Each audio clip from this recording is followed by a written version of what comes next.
जरा ध्यान से देखिए, स्क्रीन पर दिख रहे इन तस्वीरों को पहचानिए इन्हें, क्योंकि यह पाकिस्तान से घुसे कोई आतंकवादी नहीं है। यह हमारे आपके बीच पल रहे हमारे देश के गद्दार हैं। यह हमारे देश के दुश्मनों की तस्वीर है, या सच कहें तो नमक हरामों की सूरत है। वह नमक हराम जो बाहर से सभ्य लेकिन भीतर से सांप है। और यह तस्वीरें चीख चीख कर बता रही हैं कि जब तक इस देश में हमारे आपके बीच में ऐसे सांप हैं, हम और आप बारूद के ढेर पर बैठे, क्योंकि हमारे देश में आतंकवादी कुकुर मुत्तों की तरह उग रहे हैं, शहर दर शहर निकल रहे हैं। ये वे चेहरे हैं जो सुबह मरीजों को दवा देते हैं, लेकिन शाम को देश को बर्बाद करने के लिए और जैश-ए-मोहम्मद जैसे आतंकवादी संगठन के लिए बारूद इकट्ठा करने का काम करते हैं। यह तस्वीरें चीख चीख कर कह रही हैं कि हिंदुस्तान को खतरा बाहर के दुश्मनों से ज्यादा अपने घर के दुश्मनों से है, क्योंकि हमारे देश में आतंकवादी कुकुर मुत्तों की तरह नहीं सफेद पेश सूट बूट में उग रहे हैं। हमारे पड़ोस में उग रहे हैं, हमारे कॉलेजेस में उग रहे हैं, हमारे देश के अस्पताल में उग रहे हैं। और यह परेशानजनक बात है। सच कहूँ तो मैं इन तस्वीरों के जरिए मैं किसी धर्म को टारगेट करना नहीं चाह रहा। मैं जानता हूँ कि हमारे देश में आजकल धर्म के नाम पर आतंकवादियों को समर्थन देना या किसी धर्म को निशाना बनाना फैशन बन गया है। मैं इस बात को भी जानता हूँ कि जब आतंकवादी किसी घटना को अंजाम देता है, वह धर्म देखकर नहीं मारता है। दिल्ली में भी जिन लोगों ने इस घटना को अंजाम दिया, उसमें हर जात, हर वर्ग, हर धर्म, हर उम्र के लोग मरे।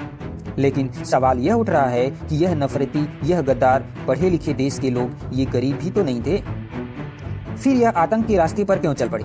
ऐसा क्या हुआ कि इन्हें हमारे देश से गद्दारी करनी पड़ी? क्योंकि यह सब शिक्षित लोग हैं। मिलवाते हैं आपको यह पहली तस्वीर जो आपको दिख रही है। यह तस्वीर है डॉक्टर मुजम्मिल शकील की। इसके पास हिंदुस्तान को बर्बाद करने जितना असलहा था। इसका भाई कह रहा है कि यह बहुत नरम दिल है। परफेक्ट कहता है कि हजारों को मारने की तैयारी। यह दूसरी तस्वीर डॉक्टर आदिल AK-47 और हमले की साजिश के साथ धरा गया। यह मोहतरमा डॉक्टर शाहीन मुजम्मल की गर्लफ्रेंड बताई जा रही है। RDX होने का जिम्मा था। नए नए बच्चों के ब्रेन वॉश करने की जिम्मेदारी थी। अगली तस्वीर डॉक्टर मोइनुद्दीन की है। महाप्रसाद में जहर मिलाने की फिराक में यह था ताकि एक साथ हजारों की मौत हो जाए। और यह आखिरी तस्वीर डॉक्टर उमर की लाल किले ब्लास्ट में कार चलाने वाले आतंकवादी की है। किसके इंस्ट्रक्शन के इंतजार में पता नहीं, लेकिन फिर जो कुछ किया उससे देश हिल गया। और यह सब पढ़े लिखे थे, और इसलिए लगता है कि शिक्षा और धार्मिक कट्टरता अलग अलग है। हमें लगता था कि शिक्षित व्यक्ति समझदार होता है, नहीं, शिक्षित व्यक्ति अनपढ़ कट्टरपंथी से ज्यादा खतरनाक होता है। एक पढ़ा लिखा कट्टरपंथी अनपढ़ कट्टरपंथी से भी इसलिए ज्यादा खतरनाक होता है क्योंकि वह अपने ज्ञान का गलत इस्तेमाल करता है। और ओसामा बिन लादेन से लेकर ये आसपास दिख रहे लोग इन बात को साबित करते हैं। परिवार वाले इनके सच नहीं जानते थे। परिवार अभी भी कह रहा है। जब परिवार को पड़ोस वाले गद्दार कह रहे हैं, देशद्रोही कह रहे हैं, तो आतंकवादियों का परिवार कह रहे हैं उनके घर वाले उठाए जा रहे हैं। तो वह कह रहे हैं कि भाई साहब, उमर को तो बच्चे पसंद थे। हाँ, पसंद होंगे, इसीलिए शायद सुसाइड बम्बर बनकर उन तमाम लोगों को मार दिया। वह तमाम बच्चे जो लाल किले के पास फूल बेच रहे थे, पेन बेच रहे थे, पानी बेच रहे थे, आज झुलसे अस्पताल में पड़े हैं क्योंकि उमर को बच्चे पसंद थे।